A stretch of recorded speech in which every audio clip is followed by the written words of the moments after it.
रायगडाच्या पायथ्याला छोटस गाव, वाकुसरे असं गावाचं नाव.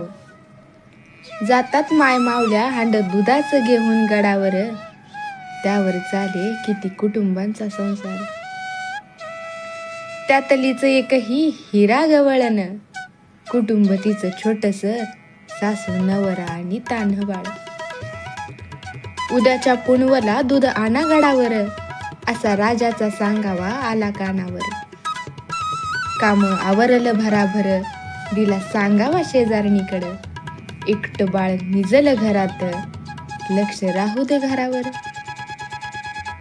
पाऊल टाकत झपाझप हिरा निघाली गडावर, दूध इकण्यासाठी हिंडती सैरभर. झाला उशीर फार, लक्ष गेलं दिसाकडं, सूर्यदेवाची स्वारी झाली होती ढगाळ. कानामध्ये गुंजला बाळराजाचा आवाज. गडावर होता एक आदेश चोख, सूर्यास्ताला गडाचं सर्व दरवाज बंद.